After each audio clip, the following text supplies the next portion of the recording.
Radhe Radhe everyone.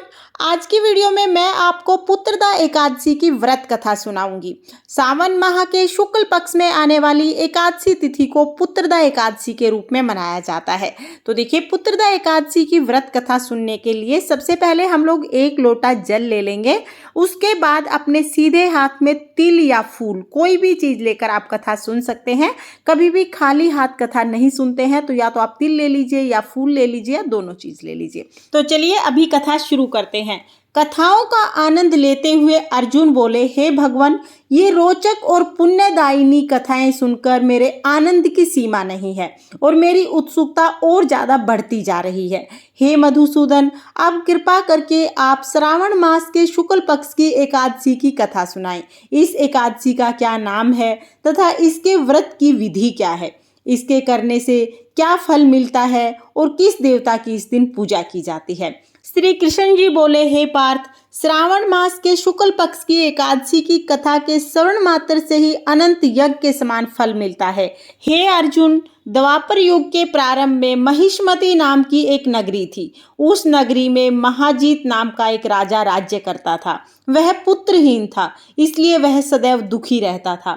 उसे वह राज्य, सुख और वैभव कुछ भी अच्छा नहीं लगता था। सभी उसके लिए कष्टदायक प्रतीत होता था, क्योंकि पुत्र के बिना मनुष्य को इस लोक में और परलोक में सुख प्राप्त नहीं होता है। राजा ने पुत्र प्राप्ति के लिए बहुत यत्न किए, परंतु उसका हर प्रयत्न विफल रहा। जैसे जैसे राजा महाजीत वृद्धावस्था की तरफ बढ़ता जा रहा था, वैसे वैसे उसकी चिंता भी बढ़ती जा रही थी। एक दिन उसने अपनी सभा को संबोधित करते हुए कहा कि ना तो मैंने अपने जीवन में कोई पाप किया है और ना ही मैंने कभी अन्यायपूर्वक प्रजा से धन एकत्रित किया है, ना कभी किसी प्रजा को सताया है, ना कभी किसी देवता ब्राह्मणों का अपमान किया है। मैंने प्रजा को सदैव पुत्र की तरह पाला है, कभी किसी से द्वेष नहीं रखा, सबको एक समान माना है। मेरे राज्य में कानून भी ऐसे नहीं है जो प्रजा को दुखी करें। इस प्रकार धर्मयुक्त राज्य करने पर भी मैं इस समय भारी दुख को भोग रहा हूँ। इसका कारण क्या है, मेरी समझ में कुछ नहीं आ रहा है। आप इस पर विचार करके कि इसका क्या कारण है और क्या इस जीवन में मैं कभी इस दुख से मुक्त हो पाऊंगा। राजा के इस दुख के समाधान के लिए मंत्री आदि वन में गए, ताकि वहां जाकर किसी ऋषि मुनि से राजा की व्यथा बताकर उसका समाधान प्राप्त किया जा सके। वहां वन में जाकर उन्होंने श्रेष्ठ ऋषि मुनियों के दर्शन किए। उस स्थान पर वयोवृद्ध और धर्म के ज्ञाता महर्षि लोमस भी थे। वे सभी महर्षि लोमस के पास गए। उन सब ने जाकर उन महर्षि को यथा योग्य प्रणाम किया और उनके सम्मुख बैठ गए। उनके दर्शन से सबको बड़ी प्रसन्नता हुई और वे सब उनसे निवेदन करने लगे, हे देव, हमारे अहोभाग्य है कि हमें आपके दर्शन का सौभाग्य प्राप्त हुआ।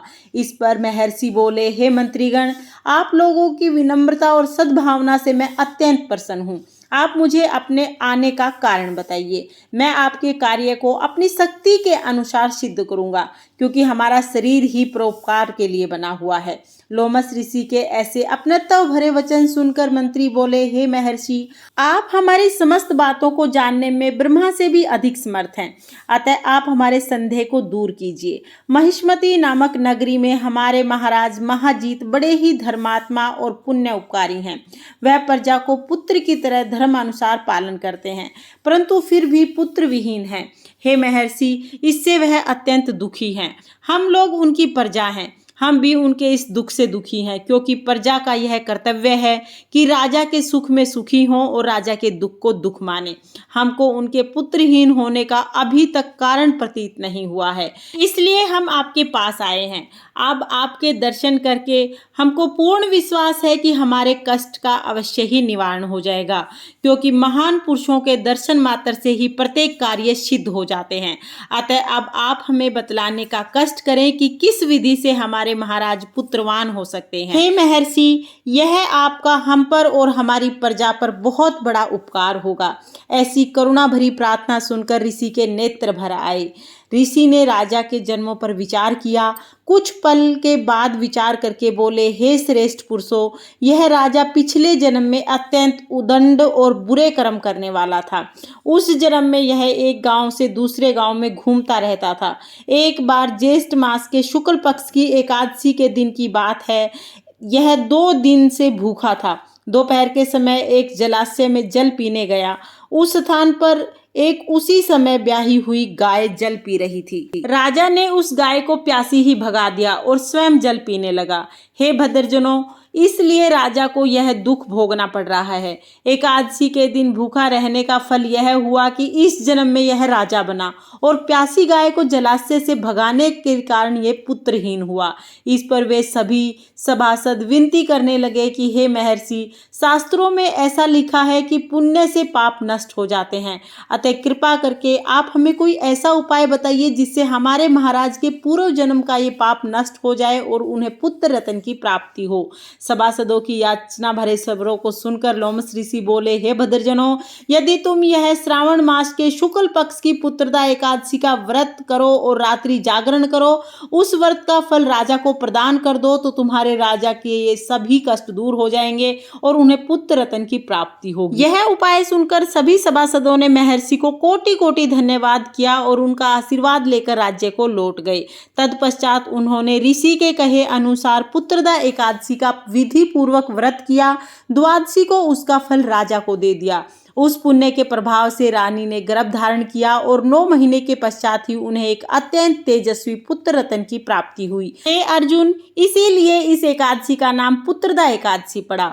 पुत्र की इच्छा रखने वाले मनुष्य को चाहिए कि वह विधि पूर्वक श्रावण मास के शुक्ल पक्ष की एकादशी का व्रत करे। इस व्रत के प्रभाव से इस लोक में सुख और परलोक में स्वर्ग मिलता है। पाप करते समय मनुष्य नहीं सोचता कि वह क्या कर रहा है, किंतु शास्त्रों में विदित है कि व्यक्ति का छोटे से छोटा पाप भी उसे महान कष्ट भोगने के लिए विवश कर देता है। अतः मनुष्य को पाप से डरना चाहिए, क्योंकि पाप नामक यह राक्षस जन्म जन्मांतर तक उसका पीछा नहीं छोड़ता है। व्यक्ति को चाहिए कि सत्य व्रत का पालन करते हुए ईश्वर के प्रति पूरी निष्ठा रखे और यह बात सदैव याद रखे कि किसी के दिल को दुखाने से बड़ा दुनिया में कोई पाप नहीं होता है। तीसरी पुत्रदा एकादशी व्रत कथा समाप्तम। ये थी पुत्रदा एकादशी की व्रत कथा। हे भगवान, जैसे आपने राजा के सभी कष्ट दूर किए, राजा को पुत्र रत्न प्रदान किया, वैसे ही इस कहानी को कहते सुनते हुकारा भरते सभी के सभी कष्ट दूर करना और सभी की संतान को दीर्घायु देना, सभी को संतान, सभी को पुत्र देना। ये थी पुत्रदा एकादशी की व्रत कथा। इसके बाद हम एक गणेश जी की कथा सुनेंगे। एक बार एक बुढ़िया थी, रोजाना गणेश जी की पूजा करती थी। रोज मिट्टी के गणेश जी बनाती, रोज गल जाते। बुढ़िया के घर के सामने ही एक सेठ की हवेली बन रही थी। बुढ़िया ने जाके कारीगर से कहा कि कारीगर मेरे पत्थर के गणेश जी बना दो। कारीगर ने कहा, जब तक तुम्हारे पत्थर के गणेश जी बनाएंगे इतनी देर में तो हमारा दीवार बन जाएगी, हमारे पास समय नहीं है, किसी और से बनवा लो। बुढ़िया को बहुत बुरा लगा। बुढ़िया ने मन मन में कहा, भगवान करे तुम्हारी दीवार टेढ़ी हो जाए। अब जैसे ही कारीगर दीवार बनाए, दीवार टेढ़ी हो जाए, फिर दीवार को गिरा के दोबारा बनाए, फिर से टेढ़ी हो जाए। सुबह से शाम हो गई। मालिक घर पर आए सेठ जी, तो सेठ जी ने कहा कि क्या आज कुछ भी काम नहीं किया है?